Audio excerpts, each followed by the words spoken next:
Mrs. Owen, how are you doing today? I'm well, thanks. How are you? Well. I'm good.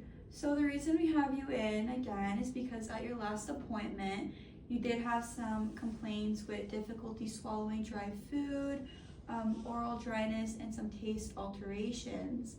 And then we wanted to pretty much take a look and see if your nutrition was possibly causing any deficiencies which would be causing those symptoms.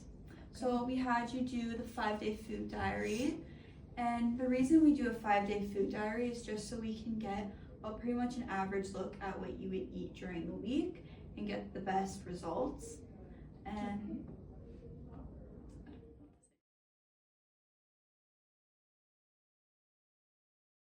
so we recently did the 5-day food diary, and we went through all those forms. And then today we're just going to be going through and talking about all your nutrition forms. Okay. So based off your forms, we do see that you have an average acid exposure of around 4 hours per day. You have a caries risk of 15. And then we do see that you do have some complaints about difficulty swallowing dry food, your xerostomia, and your taste alterations. Yeah. Okay. So, do you know about Canada's Food Guide? I've heard of it, but I've never looked at it. Okay, so pretty much what we did when we did your 5-day food diary is we did the calculations and we got the percentages of each food group. And then based off the recommended Canada Food Guide, we can see if you're efficient or deficient in those food groups. So for fruit and vegetables, your usual intake is around 20% in the day, and the average is usually 50%. And then for grains, your intake is good, you're above average, you're at 60%, and they recommend 25% for grains. And then for protein, you're almost there with 20%, and the recommended percent is 25. At least so close to something. Yes, that's very good. So really good job with the grains and the protein, and then the fruit and vegetables, we can try and maybe up that a little bit, but it's good that you do have that 20%. You did say that you drink an average of 2 glasses of water per day, which is really good. The recommended amount is 8 8-ounce glasses of water per day. Okay. So for nutrient categories, it's really good that you get enough nutrients with your carbohydrates, your phosphorus, your fats, and your iron. So you get enough of that a day, and that's really good.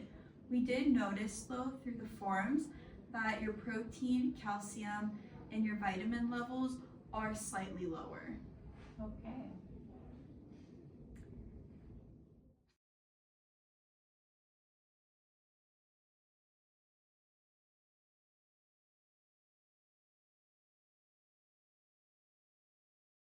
Hi Ms. Owen, welcome back. So I'm just going to be discussing with you the effects of vitamin deficiencies.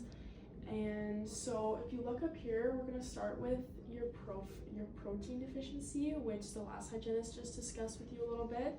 So protein deficiencies can delay healing. So for example, we saw that you had cracking in your lips a little bit, which if you are deficient in protein, that could be a underlying cause.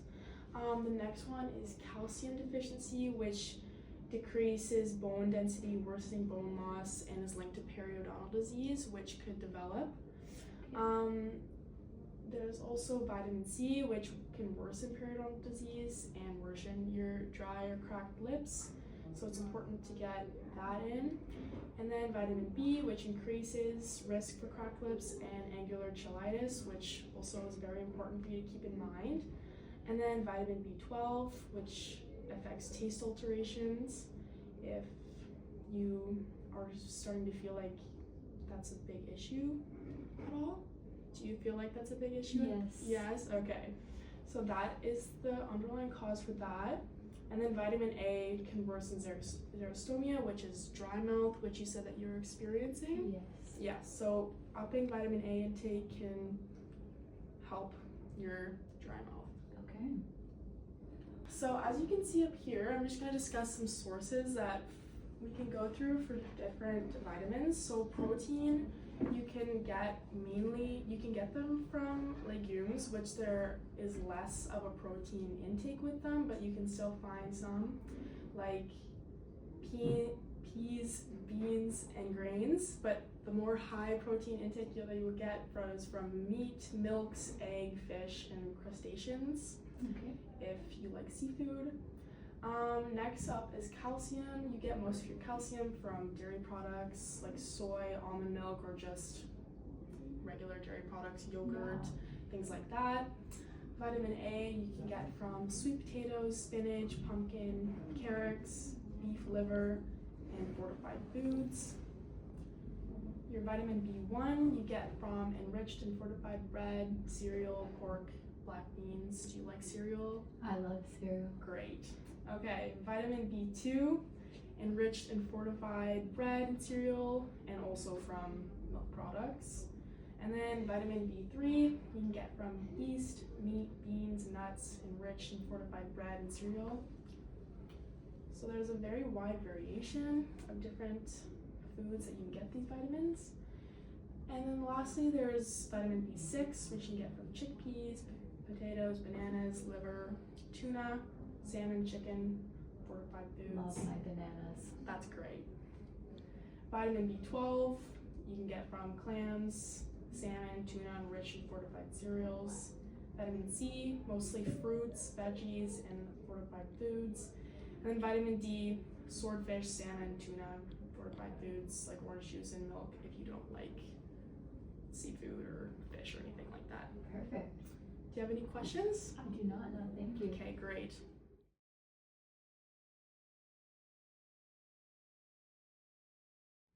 Hi, Mrs. Owen. So today I'm just coming in to talk about quality of food, acid exposures, and caries. Okay. So first, slow dissolving candies and sodas, which you mentioned you have a lot of to simulate the saliva in your mouth. They do have detrimental effects on your teeth. So what we're hoping to do is replace these with like xylitol and sugar-free candies. Okay. That'll still simulate the salivary flow, but it just won't be so detrimental to your mouth. Okay.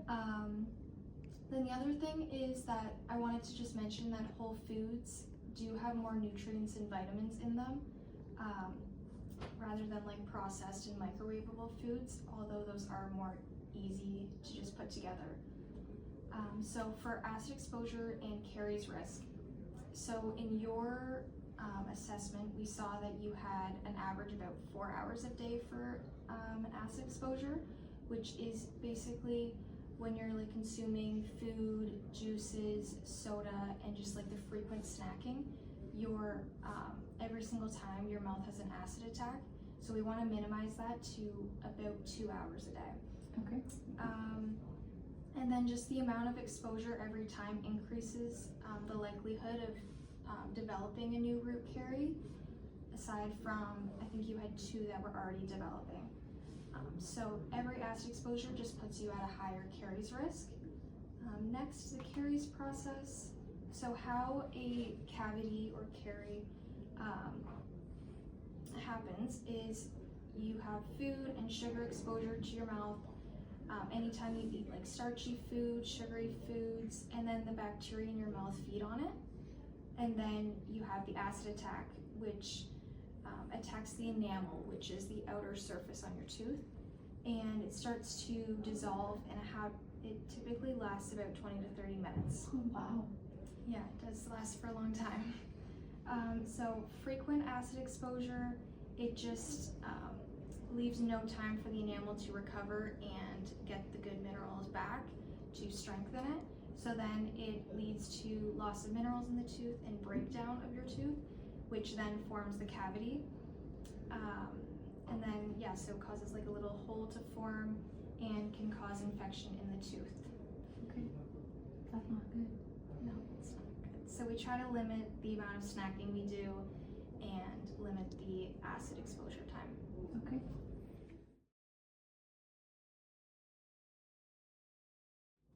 Hi, Miss Owen. So I'm gonna talk to you about a little bit of saliva stimulators. like the other previous dental hygienist mentioned, there's such thing as xylitol gums. Oh wow. They taste the same and they kind of just increase saliva flow in the mouth, and they can replace sugary candies and reduce your risk of caries. Oh wow, can I try a piece? Yeah. Thank you.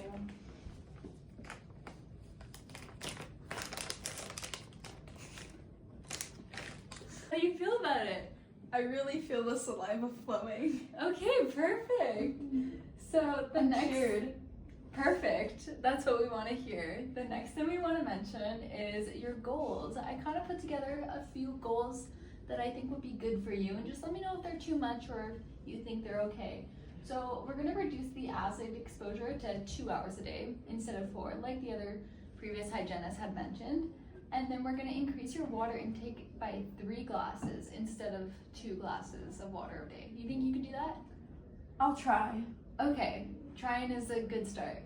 And then we're gonna add 2 more servings of vegetables or fruit to your diet by the next year.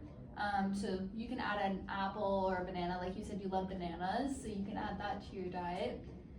And then we're gonna increase the vitamin source, and I'm gonna recommend to chew xylitol gum instead of chewing the regular gum. So finally, I made you a little pamphlet that you can take home with you. I'm gonna send it to you by email so that you never lose it and you always have it. It just kind of describes your findings, so what we just talked about, and then it has the recommended Canada food guides on it, so the percentages of what we think you're supposed to be eating, and why this is important, and then the goals that we just talked about that you think you can achieve. It also talks about where the food sources you can get. So in case you forget, you always have that pamphlet to look back on. Do you think we could do that? Wow, that's really helpful. Wow, thank you so much. This is really helpful. I've been having such a hard time finding different sources to help me. I'm glad I can help. I hope this helps you, and we'll see you at the next appointment. Yes. Have a great day. You too.